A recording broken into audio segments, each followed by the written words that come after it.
Where does a phenomenon begin? I'm proud to take the Ice Bucket Challenge. Ice Bucket Challenge for ALS. How does a movement start? This starts with one challenge. I am doing this in honor of Pete Frates. Pete Frates. With one name. Frates is swinging the bat today with an awful lot of confidence. As a hard-charging outfielder, Pete Frates was the team captain at Boston College in 2007. It's a grand slam home run for Peter Frates. A lifelong Red Sox fan, his finest moment in baseball came in one at-bat on his favorite field. Playing at Fenway is just, a dream come true for any kid growing up around here. I went 4-4, hit a home run at Fenway. 4 years after graduating, Frates was playing in a men's league in Boston in 2011 when he sensed something was wrong with his body. In March of 2012, after months of guessing, a neurologist delivered the news. And he looked straight at Pete and he said, "Honestly, I don't know how to tell a 27-year-old this. Pete, I believe you have ALS." I just started screaming, "Oh my God, my son's going to die." I've always kind of been a positive guy. For me, it was, okay, here's what we're dealing with, let's go to work. Pete made a choice. He would attack the disease. He would make a difference. He would make his fight matter. In March 2013, he earned an audience with the Food and Drug Administration in Washington with a simple goal: more attention and more action. I ask of you, let's speed up the process. Let's work together. And let's get this disease a thing of the past. Thank you.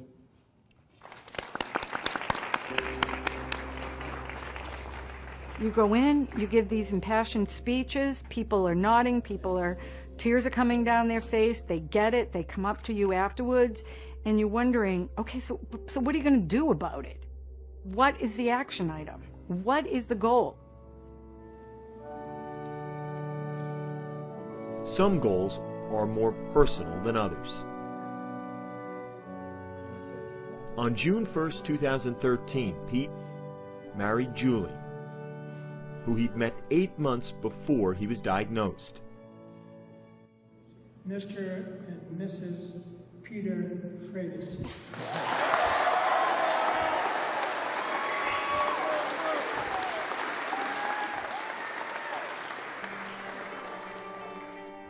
Now almost entirely confined to a wheelchair, Pete walked her down the aisle. I just love him, and that's that. And Pete's always telling me it's gonna get worse before it gets better. And I'm like, haven't we had the worst yet? Like, this is it. Okay, enough. Like, can it get better now? It's hard to just watch someone you love so much just, their body is just failing, and there's really nothing I can do about it. There's nothing the doctors can do.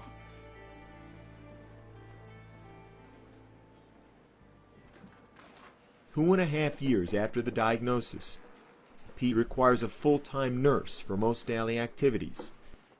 He uses a feeding tube to eat. He speaks through the use of a computer.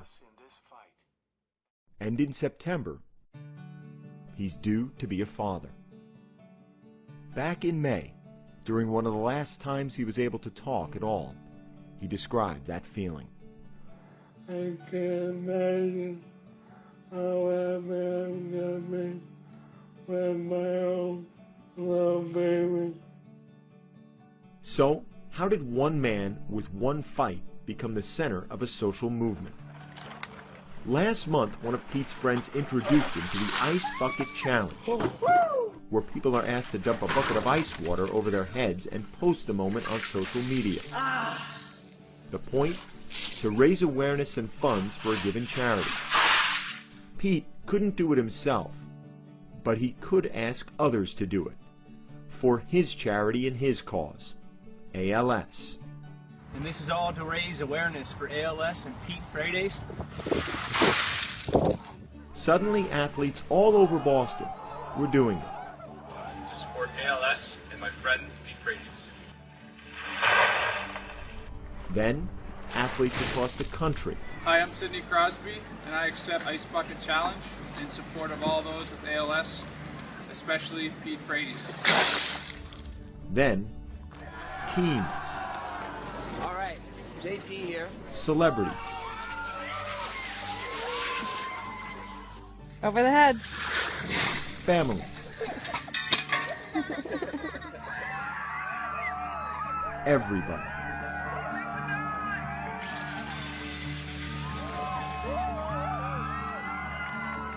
In less than a month, the challenge became a viral sensation and a fundraising engine.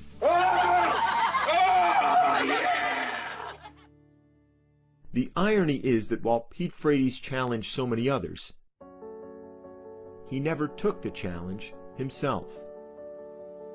So, August 14th, in the perfect place on a perfect day, the outfield at Fenway, Pete Frates did what he's asked so many others to do. You ready for this?